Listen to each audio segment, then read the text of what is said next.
Hi friends, அனைவருக்கும் வணக்கம். இன்றைக்கி நம்ம பார்க்க போகிற வீடியோ என்ன அப்படின்னு பார்த்தீங்கன்னா, சமையல் வீடியோ பார்க்க போகிறோம். அதில் என்ன பொரியல்னு பார்த்தீங்கன்னா, பீட்ரூட் கூட்டு வைக்க போகிறோம்.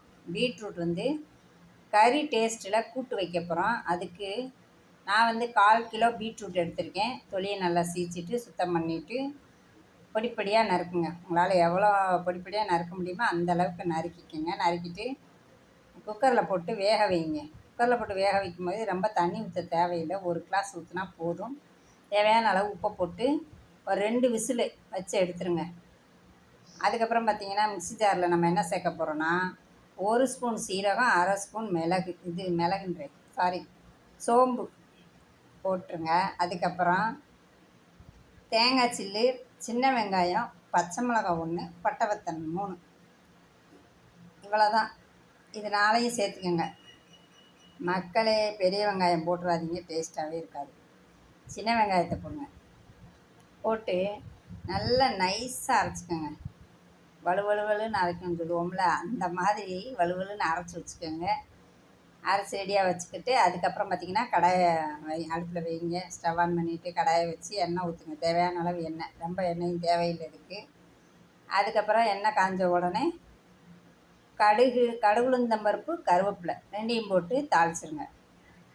அது வெடித்ததுக்கப்புறம் நம்ம நறுக்கி வேக வச்சு வச்சுருந்தோம் பார்த்திங்களா, அந்த காயை அதில் கொட்டுங்க. காயை அதில் போட்டு நல்லா பெரட்டுங்க. இது தண்ணி வேக வச்சோம் பார்த்திங்களா, அந்த தண்ணியை கீழே விட்டுறாதீங்க. அதை தான் நம்ம இப்போ ஊற்றணும். அதனால் அந்த சத்து பூரா அதில் போயிடும். அந்த தண்ணியை வேஸ்ட் பண்ணாதீங்க. காயை எடுத்து போட்டு பெரட்டிட்டு அதுக்கப்புறம் கொஞ்சம் உப்பு, ஏன்னா மசால் சேர்க்குறோம்ல, அதுக்கு கொஞ்சம் உப்பு போட்டுக்கோங்க. போட்டுட்டு இப்போ நம்ம அரைச்சி வச்சுருந்த மசாலா அதில் கொட்டுங்க. கொட்டி நல்லா பெரட்டுங்க. இது நம்ம வதக்கி அரைக்கலை மக்களே, அதனால் நல்லா வதக்கணும். ஏன்னா பச்சை வாசனை இருக்குல்ல, சின்ன வெங்காயம் பட்டை வத்தல்லாம் பச்சை வாசனை அடிக்கும் வதக்கி அரைக்கலைல. அதனால் நல்லா பெரட்டுங்க. அந்த தண்ணியே போதும், எக்ஸ்ட்ரா தண்ணி ஊற்றாதீங்க. அந்த தண்ணியிலே வச்சு அடுப்பை ஸ்லோவாக வச்சுக்கோங்க. ஸ்லோவாக வச்சுட்டு அப்பப்போ கிண்டி விடுங்க. இந்த பாருங்க, பிடிக்கக்கூடாது. கடாயில் பிடிச்சிச்சு அப்படின்னா சாப்பிடவே முடியாது. அதனால் பிடிக்க விடாமல் அடுப்பை குறைச்சி, எண்ணெயும் அதிகம் தேவையில்லை. ஒரு தடவை ஊற்றின எண்ணெயே போதுமானது. அப்படியே வச்சு பரட்டிடுங்க மக்களே. பரட்டி ஒரு 5 நிமிஷம் அடுப்பில் வச்சு இறக்குனீங்கன்னா பீட்ரூட் கூட்டு சூப்பர். குழந்தைங்க கூட சாப்பிடுவாங்க. எங்கள் வீட்டில் எங்கள் பாப்பாலாம் ரொம்ப விரும்பி சாப்பிடும் இந்த மாதிரி செஞ்சேன்னா. இது எதுக்கு நல்லாயிருக்குன்னு பார்த்திங்கன்னா, சாம்பார் வச்சு பீட்ரூட்டை சீச்சு பொரிச்சோன்னா அது ஒரு இனிச்சிக்கிட்டு நல்லாவே இருக்காது. அதனால் என்ன பண்ணுறோம், இந்த மாதிரி மசாலாவை அரைச்சி ஊற்றி கூட்டு மாதிரி வச்சு பீட்ரூட்டை சாப்பிட்டு பாருங்கள், செம்ம டேஸ்ட்டாக இருக்கும். இதோட கடலைப்பருப்பு சேர்த்துக்கோங்க. நான் இன்றைக்கி சேர்க்கலை, நீங்கள் சேர்த்துக்கோங்க. இன்னும் டேஸ்ட்டு சூப்பராக இருக்கும். செஞ்சு பாருங்கள். உங்கள் வீட்டில் ஒரு தடவை செஞ்சு சாப்பிட்டிங்கன்னா அது மாதிரி தடவை திருப்பி கேட்பாங்க. அந்த அளவுக்கு டேஸ்ட்டாக இருக்கும்.